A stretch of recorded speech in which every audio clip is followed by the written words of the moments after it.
I enjoy painting. I enjoy drawing. And I enjoy telling jokes.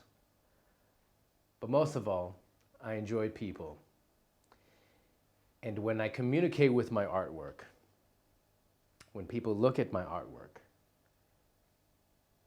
there's always a story to tell, but there's a connection made because I use hands. I fell in love with hands. There's a lot of puns with that joke already, but I enjoy hands because we use them to communicate with individuals.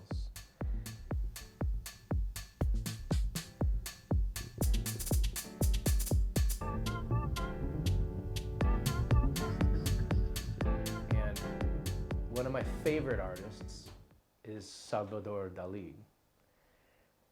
And it was more not that he was surreal or his paintings looked like a dream, but it felt like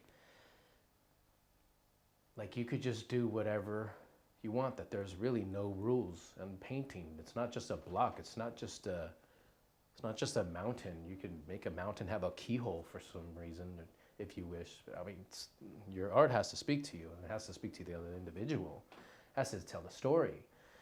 Maybe there's a flower coming out of that keyhole in the mountain. So I don't know, but I enjoyed it. I haven't been to his museum in Spain, but I wish to. And here right behind me, you have Christiania's flag. They have 3 dots in their flag. And some individuals thought it meant peace, love, and happiness. And I found out that it doesn't mean that. It's the 3 dotted I's in the word Christiania. And here right up above, and now this is of course just a live painting that I've done. I love to live paint in front of an audience.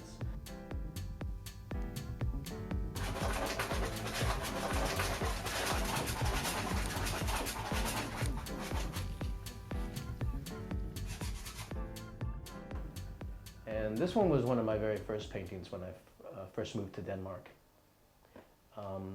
And this is a very beautiful, well-sculpted fountain in Copenhagen, near Kongens Nytorv. I think that's the area that it was in. But it's the Gefjon fountain. And you'll see it along the way when you go towards the Little Mermaid statue, which is the story of H.C. Andersen, a very popular story. And this is in 2009 when I moved over here, or maybe 2010 when I started, where it's now 2021, and it's still not finished.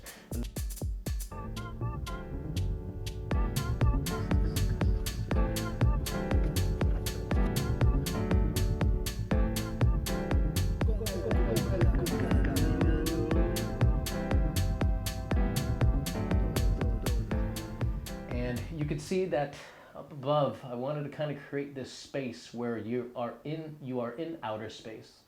So the body of Adam is, of course, the lower part is the Earth, and got some other planet in the background and some other planet in the background. It kind of has kind of a spacey atmosphere on top. And his head is the sun with all these interesting rays coming out from him. And he's extending his hand down to a woman. Now, forgive me that this painting is in front, but her heart is singing, and it's communicating, transmitting sounds of love to him, and his heart is also transmitting sounds of love and accepting her. And so she reaches for him, and he reaches for her, and in the background of this painting, you can see a mountain, and I use stick figures in a lot of my artwork, because it's an easier way for me, and a cute and a fun and a humorous way of depicting a story being told rather quickly. And it's their children that are making music to the unification of those two.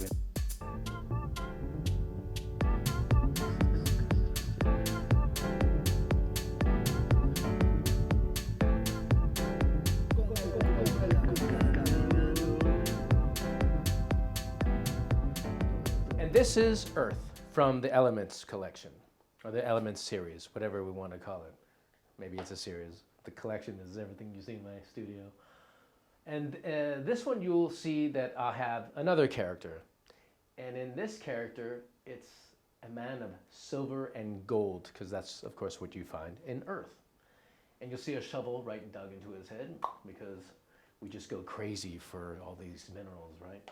Pay big money for this stuff. And also Earth, you'll see nice flowers, a nice greenery, some grass, some lively plants. And deep within the Earth, you'll see these type of crystals. And this crystal is an amethyst, and I chose an amethyst because that was the month I was born in February. And I wanted to show you also as well, this does glow in the dark if you have a UV flashlight. And for artists that were interested about how do you mix fluorescent in paints, is I don't. I actually purchase them. You could purchase them, I'm sure online or some art stores, but I found it and they're already made. They're already mixed together. So there's no mixing. I'm sure you could mix it separately, but I don't. I just purchase what they sell and I see if I'm able to use it for this or that.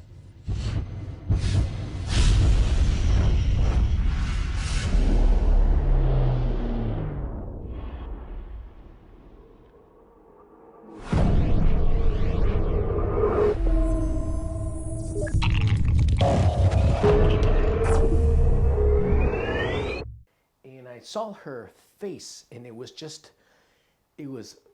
filled with disgust, like, ugh. And to me, maybe people would get offended, like, hey, why are you making that face with my artwork?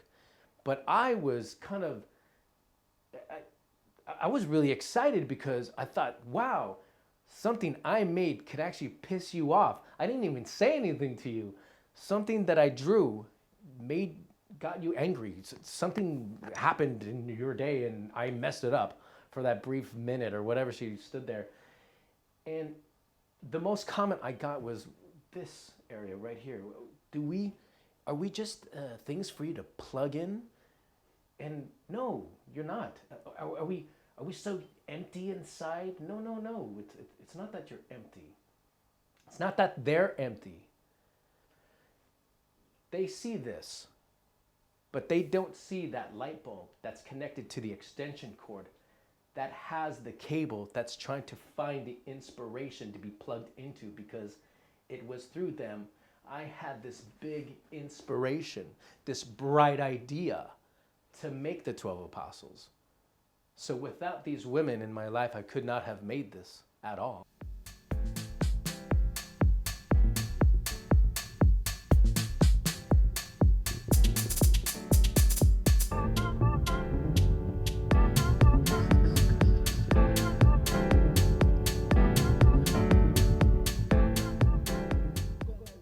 Where I would take the time to put some paint or even a pen onto a paper, or try other mediums like watercolors. I mean, I have some of them, but I don't have like a lot of them.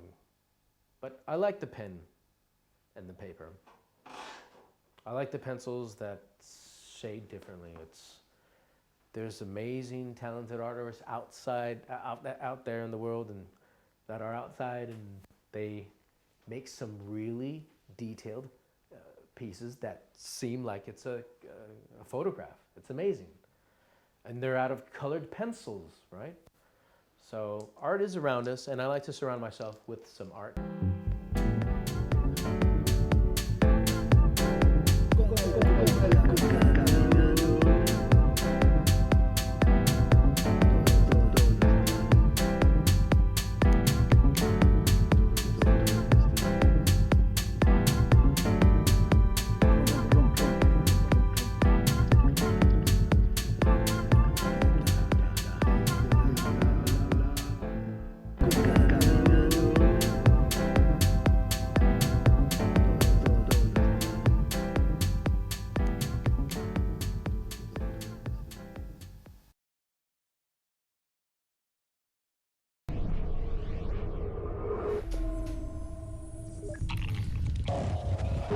these are my unfinished pieces, so I'm gonna get started on them soon, and I feel most creative as Dr. And that's what we're gonna do. We're gonna make some these paintings.